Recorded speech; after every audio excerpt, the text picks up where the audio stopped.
Okay, Joe, so we covered the 80s and the territory era and how all that Vince McMahon tells you is a lie. You know, it sucks because, like, I'm not saying all this so people just be like, oh, you got to listen to me and it's a vendetta to hate Vince and I'm, you know, it's like, no, he really did just turn it around and turn the script and make everyone think that he's the wrestling guy and the good guy and everybody else is the bad guy. That's what I wanted to say at the end of the last video, is that in the 90s, in the Attitude Era, like when it's about to begin, he does that campaign thing where he does the fake Ted Turner, remember? That's what I wanted to bring up earlier, is that he basically convinces every fan that, oh, Turner, they're the corporate bad guys, and they're trying to take WWF. See, Vince McMahon has everybody in my age group, in our age group, to think that WWF is like the cool wrestling company, and they're the wrestling company. They're the original, the oldest company, right? Everybody thinks WWF is the oldest company. Everybody else is like this come along after that copied them. Johnny come lately. Yeah, that, and like WCW, they came after, and they have everybody thinking like Vince is the cool guy who gives us the attitude and all that. The inventor of wrestling. Yeah, no, I'm not trying to be mean, but everyone's conditioned to kind of have that as a first thought. You know, like all the wrestling fans. And they're conditioned to people that think that Vince McMahon created the concept of wrestling. And I'm like, oh my God, that is so hilarious that you honestly think that a guy created something 1,000 years before he was born. No, but it's not even that. Like, what's bad enough is that they think that he's the innovator of, like, it being national and the Attitude Era and starting and doing everything first. You're going to be very blown away and annoyed and angry at when your remarks, you're going to be pissed. No, you're going to be very upset because I'm not trying to be mean. That I learned the truth from when I was a kid, that how everything is a lie. And I remember watching as a kid, and I didn't even put two and two together. When I was a kid, I liked everybody because that's how it was then. You watched WCW, you watched WWF, you watched ECW, you watched whatever, and you liked everybody.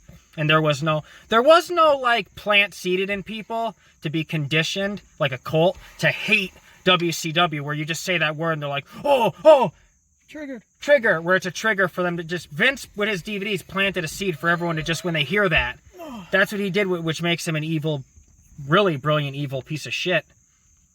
But the truth is that, so in the mid 90s, in the dead period, right before the Attitude Era, he starts it, right, where he has that new generation campaign, right? And he has the Scheme Gene, where he makes fun of Mean Gene for going to WCW, who was AWA that you took first anyway, so he wasn't really to anybody. And then he makes fun of Ted Turner. And what that does is, it's genius. No, Vince is an evil genius at marketing and getting people nostalgically attached to him as, like, the guy, their dad of wrestling. Like, when I grew up, they have everyone think that he's the guy, and they made WCW look like they're these corporate assholes and Vince is the wrestling guy and they're not wrestling. Just because who happened to own it when Ted Turner did those mergers. They're not wrestling, they don't know anything about it, and they stole everything. He did a good job of doing that, because he, even on that WCW, on that Monday Night War DVD, what does he start out with? He has the Ted Turner scheme, I forget what he calls Ted. Billionaire Ted, right? Millionaire. It's Trillionaire Ted. Trillionaire Ted, where they have him and so all the kids growing up watching then, and all the people watching the DVD that grew up on it after it's I call it the pre-2001 era, where everybody picked it up learning from the DVDs and just got lied to and brainwashed. I hate to say that wording, but it's true. Conditioned, just without knowing. Because like I said in the first video, I have friends who literally quote the DVD word for word, like, this is fact, this is right from the Bible, like, this is how it happened. I'm like, the that's holy grail of professional wrestling. And it's like, no, that's not how it happened. All this stuff's on the network where you could really watch, because like what me and Joe did was, like, I sure got a life now. I spent the last month rewatching the 90s, the Attitude Era, in order, just to do this video of research. So because what happened is that after 2001, with WCW being gone, Vince made those DVDs because he owns the footage, and with all the half-truths, and so now people don't watch WCW. You know, Joe, what would you say of the percentage of all the friends we met? Like how, like our one friend I was saying unfriended me because I said about how, like they did technically steal every idea from WCW. I didn't say I didn't like it. I growing up, I I have every Raw on video. I taped Raw, Nitro, everything on VHS. I was a fan of everything growing up. So I'm not trying to tell people like, oh yeah, you're not allowed to watch this. I'm saying that you have to know the truth that Vince McMahon did steal every single idea from Eric Bischoff. None. You know? None of them. No, but like, so what do you think is the percentage of everyone you run into on how that just says about from the DVD, quote, word for word? It's pretty much everybody. Yeah, and that's why I'm doing this video, because that's scary. That's a cult. That's literally a cult, just like with anything else. You know, and it's no different than what's happening in politics today, where everyone is convinced on a certain party that all trans people are predators. All trans women are predators who just want to use the women's bathroom to rape women. And all that, and they believe all this baloney lies from, you know, on Fox News. That's the same thing. So Vince McMahon, what he did was, at the time, because you have to go in order. At the time of the early 90s, like after you pass the 80s era of wrestling, when it's the NWA and WWF, the two major guns left. They're your two big powerhouses, right? You had the WWF with Hogan, and then you have the NWA with the Flair and the Horsemen. The Horsemen. Where the NWA is on TNT, or I'm sorry, TBS, and you know, whatever, and Turner. Who are the top two guys at that time in the NWA, would you say? Well, you have several, because it's whoever's feuding with the Horsemen. It's Flair and Rhodes. Flair, Dusty Rhodes. They're the two biggest stars. And then after that, it's like Magnum TA. Who are the two biggest stars? Well, he's on the rise. Yeah. He would have been... If he didn't get hurt. He still became a... 87, he would have been like the biggest star there. Yeah. But who would you say are the two stars for WWF? It's just Hogan. Because everybody else is just fed to him, where he's the main event of every WrestleMania in a row, where it's Hogan versus this, Hogan versus this. It's all Hogan, where he never loses the title forever. Well, I would say he's the main thing. He's the big and then it's just Hogan. And like you made that great point when you said about how Vince McMahon is so brilliant of making WWF or making WWE so like whatever that people don't even like care about the show anymore. It's branded as a festival. Oh yeah, like it's a marquee. It's a marquee, but they don't even look at the brand, like who's gonna wrestle. It's just like it's like watching the Super Bowl. You don't care who's in it. WrestleMania is like the brand that sells. It's the thing. It sells itself. Doesn't matter what. Like you know how you have people in America where the Super Bowl became a pastime, even if there's people who don't watch football. They watch it for the commercials and they don't care who's in it. It's like a tradition. Well, Vince McMahon, he did, however he was able to do it. He did make WrestleMania like this thing where nobody even, the card in the 80s, it was boring. It was literally where you knew Hogan was going to win for 9 in a row. So that's your misconception brought up. Number one, ladies and gentlemen, what's the misconception on WCW? They didn't make new stars. That's the number one. And he did the brilliant thing too. Like even when he wasn't like wrestling for the title, he still had the main event at WrestleMania somehow. Yeah, every year if you look at WrestleMania 1 through 9, and it would have even been longer, but he didn't want to drop to Brett and push Brett at 10. You know, and what was it, 9 or 10, whatever. So if you look, around 9. No, but if you look at the Monday Night War, DVD, they take that pot shot, which is not true on WCW, where they say they didn't build new stars or they didn't make stars, and that's the problem. When actually, misconception number one is that WWF in the 80s, they made it where it was a marquee, where it was just Hogan versus fill in the blank for a whole decade. How could you watch the same thing over and over? There's not even a storyline. Hogan Warrior, Hogan, this guy, fucking fat guy that's bald, Hogan, whatever. Yeah, and they're not even doing any storylines, because what no one understands is at that time with the WWF, they didn't have storylines. They didn't invent that. It was just Mean Gene interviewing you before the match, and they would say the same. Here's the thing between why I hate to say it, but I think NWA, even the A, always was superior to WWF. But hear me out. Because I'm not trying to tell you what to think. I'm just saying. Because NWA would have, like Ric Flair, he was a real guy. He would say new things every time he talked. He'd be like, I'm going to lay this woman tonight, and we're going gambling. But with Hogan, if you watch one promo in the 80s where he's saying, well, something, where he's copying, he says the same thing word for word every time like a robot. Over and over, where WWF, even Mick Foley brings it up in his books. They're obsessed with just catchphrases where they don't really talk. They're just cartoon characters.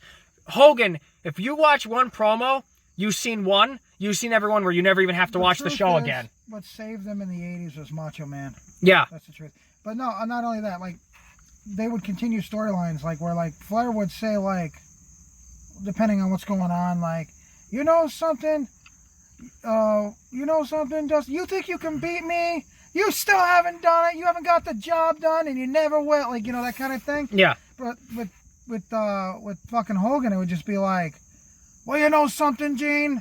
This guy tried, and I'm going to win because I'm Hogan, and I take the vitamins and say the prayers. He literally says, because of all the Hulkamaniacs. He literally just talks really, really fast, because you know when someone can't act? And he goes, listen, like, no, I'm not.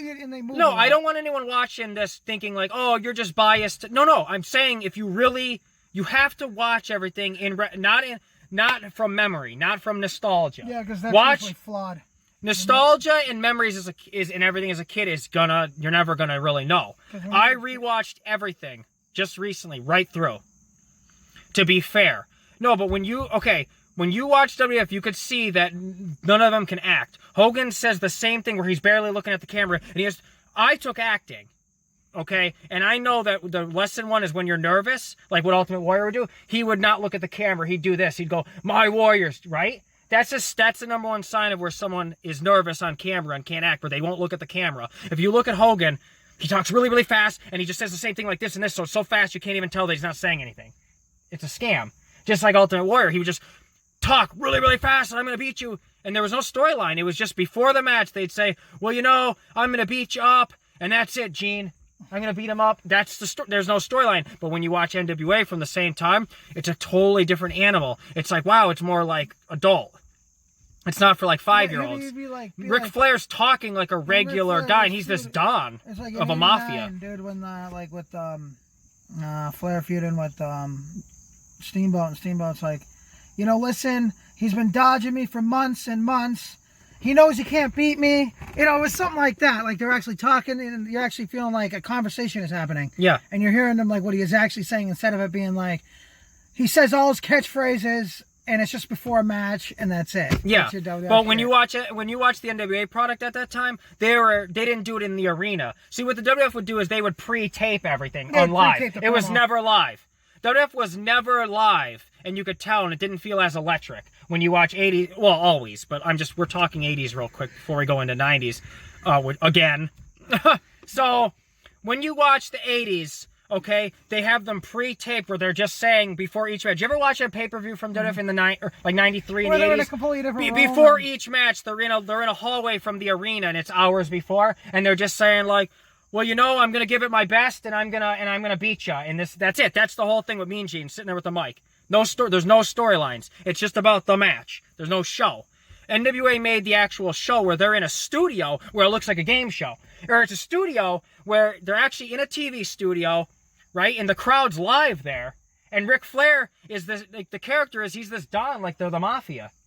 And that's what it was. Yeah, he's a Don in this mafia, and he talks to the crowd and interacts with them live. He goes, like you said earlier in the first video, he'd say like, come on and ride, baby, to Space Mountain. Yeah, come on. And he'd be talking to them live, and it was electric, and they would go outside the arena and really, like, beat each other up, and it would look real. Like, they did real storylines and talk like real people. When they talked, like, say, Jim Cornette, or when Dave Crockett, he was the interview guy with Tony Schiavone, or Jim Ross. Because Jim Ross was the voice of WCW first, where everyone's like, oh, he's a WWF guy, the Attitude. They took him, too. He was the voice of Mid-South, that became the UWF. And yeah. Then he became the voice of WCW. He was the main voice of WCW long before everyone knows him as a WWE guy. That's not true. Then he became the voice of WWE, then he became the voice of AEW. Yeah. So, but the point is that when you watch the NWA, it's more electric, it's live, it's more real, it's doing storylines where they're beating each other outside of the arena. They're doing it live, and they're doing storylines where they're actually talking. WWF focuses on a pre-taped, repeat catchphrase.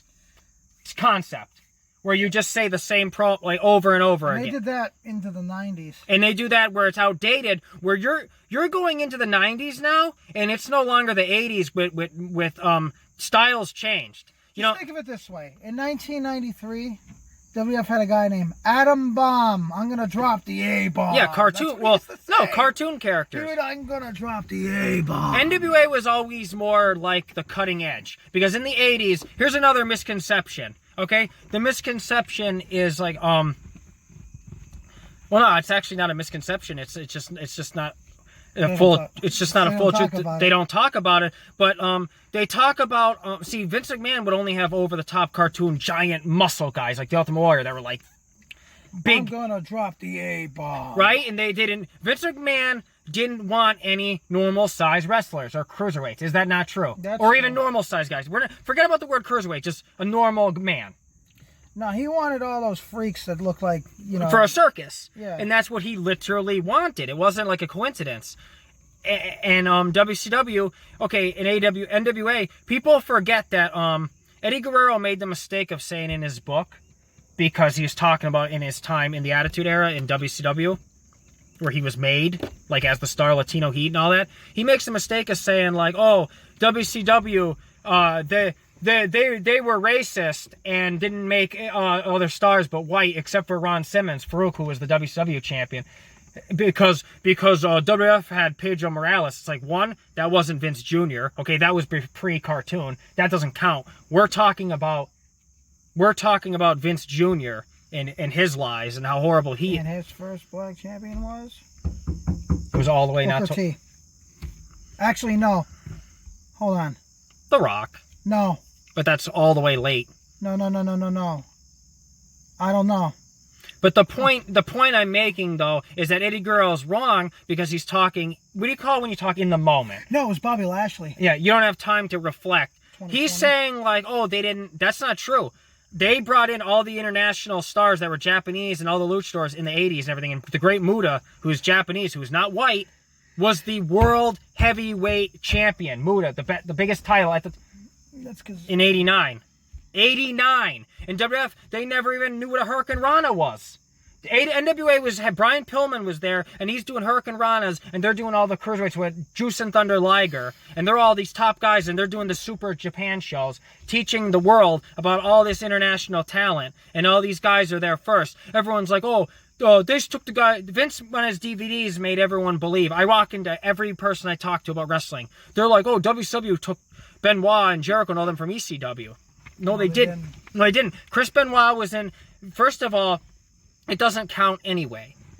It doesn't count anyway because they weren't the same superstars there. When they were in ECW, ECW was a little indie company that nobody saw on national TV or nothing, and you only saw if you were in Philly, and nobody knew about it. It was just some indie company. It was a year away. It was a year ago. It was just called Eastern Championship Wrestling.